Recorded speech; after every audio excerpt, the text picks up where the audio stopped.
Hey there, and welcome to the Confident Woman Podcast. I'm your host, Rachel Brooks. Join me as I sit down and chat with co-hosts, friends, and carefully curated guests and talk about all the things that empower you to become your best and most confident self. So, let's get started. Hey there, and welcome back to another episode of the Confident Woman Podcast. In today's episode, we are going to talk about how to become the best version of yourself. Now, I know that we hear this in all the things, right? So it's about do this, do that, do all the things. And next thing you know, you're just like, what the heck am I supposed to do?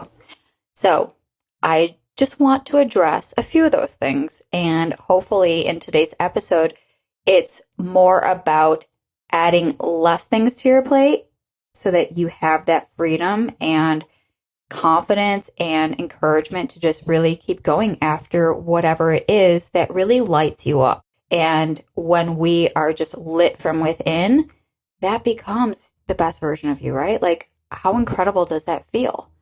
So first, I wanted to share about how important it is to really set those specific goals and what that means for you. So like, what does that litness feel like? What does it look like?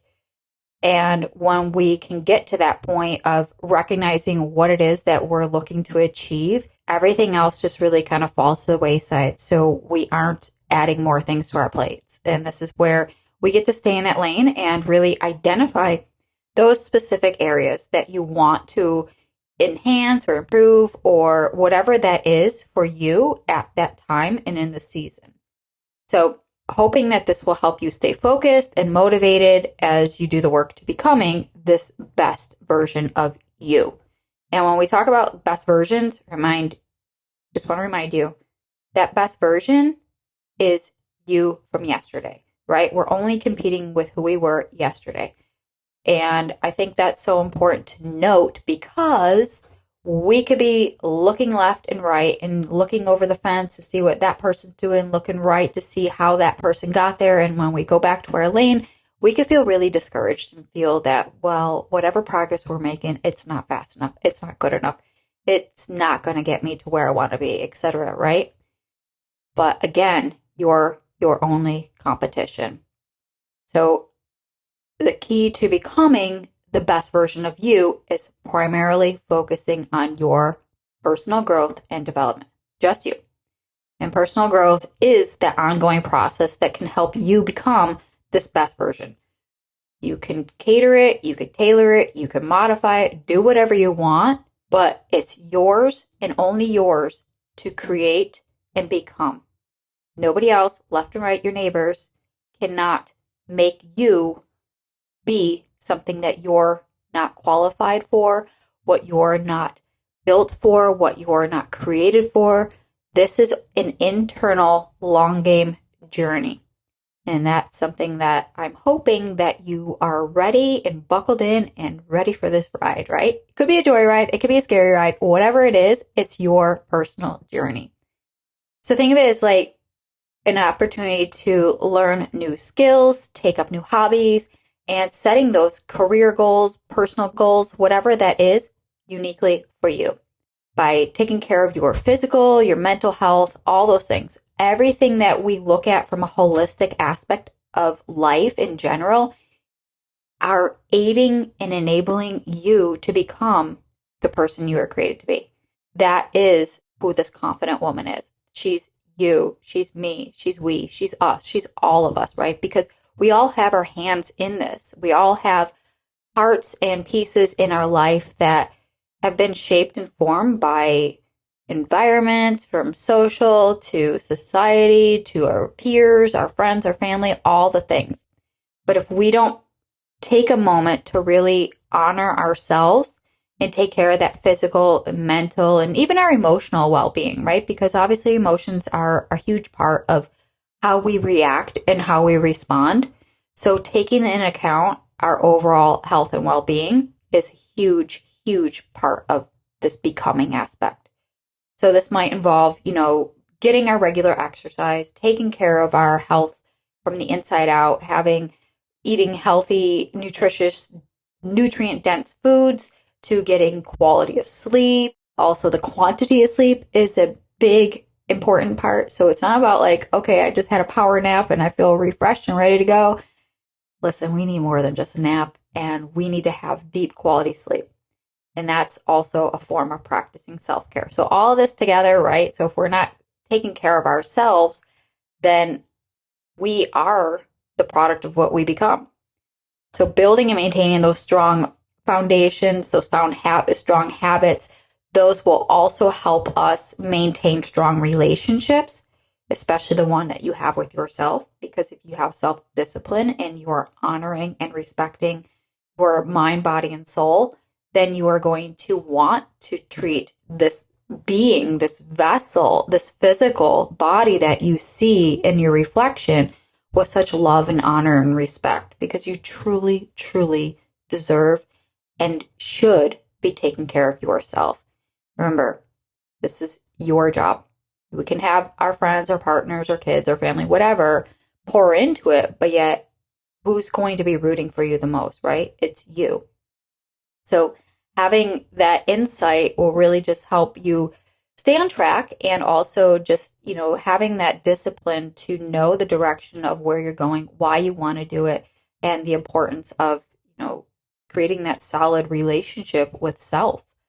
Having those strong relationships outside of ourselves, relationship wise, when we look at our coworkers, our peers, our friends, our family, our children, even our pets, right? I mean, ourselves and our partners, all of those are really they're meant to be a part of our pillars and our support system. And they also provide support, motivation, give us that sense of belonging. And cultivating these relationships can get pretty deep.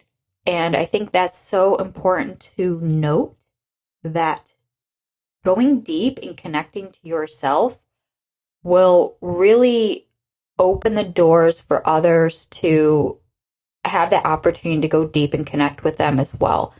And I think if you're not starting those hard conversations and connecting with yourself on that deeper level, then it's like we're just having a one-way conversation where it's one-sided and nobody's listening. That's how I feel, because that was something I really had to hone in and understand, because really spending that quality time with myself, it was excruciating. Like, there's so much in my mind that it could feel overwhelming and kind of all at once and loud and obnoxious. And, think of it in your own mind itself, right? Sometimes when it gets a bit too chaotic, we want to turn it down, shut it out, or avoid. And that's where we turn into some unhealthy habits, turning to people that really aren't, I guess, encouraging or supportive. And we become a sum of our environment. So becoming your best and most confident self, that's something, again, is that inside job that we have to go deep, we have to connect, we have to reflect, and we also just really have to know ourselves, right? Like your passions, your quirks, your gifts, your uniqueness, your talents, your ideas, your creativity. Go back to who you were before the world told you who you should be. And then when we can go back to those places, this is where one of my favorite things come in, and that's gratitude. We can start practicing gratitude in a way that allows us to focus on the things that we're grateful for, the things that keep us motivated, make us feel positive and motivated to really do better, to know better, and to become better. And for me, I when I first started my gratitude journal practice, it was really awkward. One, I had to kind of keep my thoughts at bay, but also a way to extract those thoughts, put them in a gratitude journal, or a journal for that sake, and make sense of them. It was like, this was just weird and awkward. But in doing so, when I look back at my very first entry to where they are now, several years later, you're able to look at life through a whole different lens and a different perspective, where gratitude now it's a part of who I am. It's a part of my daily habit and routine, but it's, like I said, a part of me, but that's meaning my identity. And when we look at all these, the multifacets of our uniqueness, the things that make us us, it's really what stands out to you that makes you different, that you can really feel is a lane that you want to excel and continue on. And gratitude has done that for me. It's allowed me a way to really express myself, express the nuances in every day. It's about finding the beauty in the simple, messiness of this world. It allows me to stay focused. It allows me to stay centered, and it allows me to stay aware.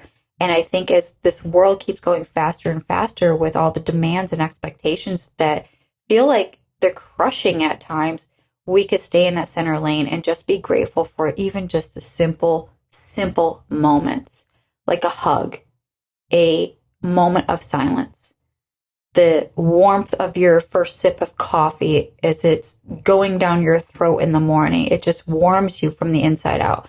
To the lulls and the hums of your home environment, to know that you have those moments where you could be grateful for and you have a home and that silence. Like it could be something as simple as that, or it could be something where you're grateful somebody held a door for you, right? Gratitude comes in all different shapes and sizes, and it's not something that is in one of those, self-help and like, oh, just be grateful and you'll be good. Gratitude is a practice, and gratitude is a way that resonates with you. So how I practice gratitude may be completely different than how you practice gratitude. And there is no right or wrong. It just is. We just have our own unique approach and our own unique concept of it. But yet gratitude at its core is about being grateful for the simple things.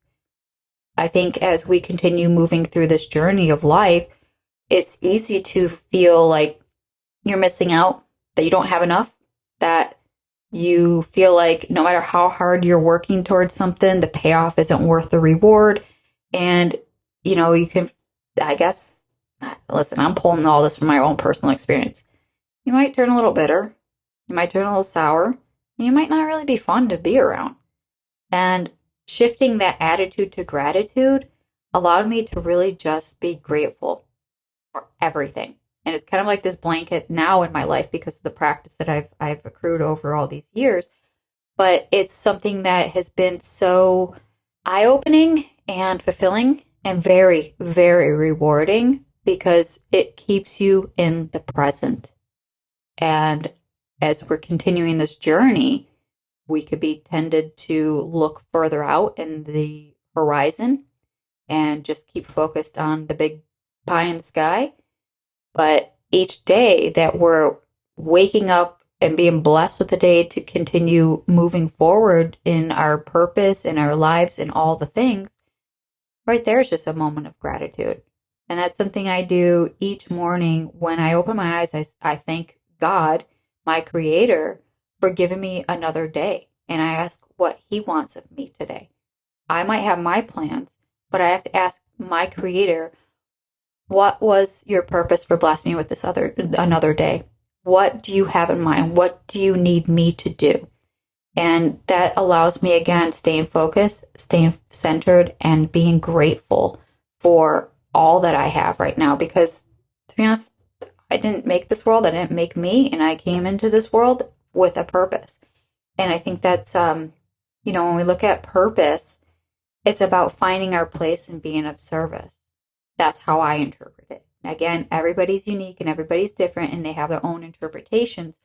But I do encourage you to explore how you perceive purpose, what your take on gratitude is, and see if there's a possibly another way to look at it where it feels that it's more in alignment with who you are and it's more in alignment with the direction you are called to go.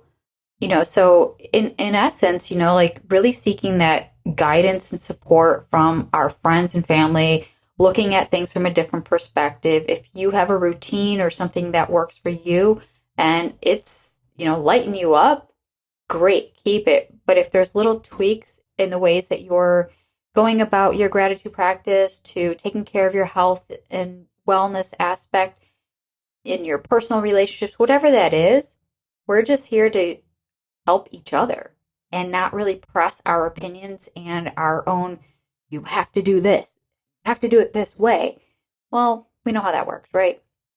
But it doesn't mean that we can't be more open-minded and also learn from others, but also by doing so, it extends grace and compassion, because now you can see things from a different perspective and not feel that somebody's doing it wrong or you're doing it right or vice versa. But we're all uniquely different. And it's something that I've had to learn in my own journey, was that accepting of other people's practices, they're not the same as mine and mine aren't the same as theirs. And I have to be okay with what works for me. And a lot of that came from trial and error. So I think it's encouraging to know that if you find a practice or some way that works for you, maybe 1 year, 2 years, 5 years, whatever it is, you might have to change up that practice and try something different. But yet keeping that core principle is really crucial, because that's something you need as like an anchor. And when we have these anchors in our life, that's where that becomes that solid pillar. We can begin and grow and scale and evolve and pivot and do all the things, and knowing that we have the same anchor holding us down. Faith, again, for me is huge. That's my anchor, is my faith, and that's my man, Jesus. And it's just, I share that with you because that's something that really, when the world, and you've been following me, it's been pretty chaotic in my space, and I've been very open and transparent about it on those former episodes. So I just have really rooted even further into my faith, and that becomes this pillar of strength and encouragement, and really a place where I can be so deeply rooted and grateful for all the stuff that came prior to today, and all the things that I'm going to be grateful for that are still yet to come. So again, taking care of your physical, your mental, your emotional, and of course your spiritual health, if that's your lane as well. And then it also a way for us to maintain and build those strong, meaningful relationships, starting with yourself, because that's where relationships stem from, right? It's a reflection of our inner relationship.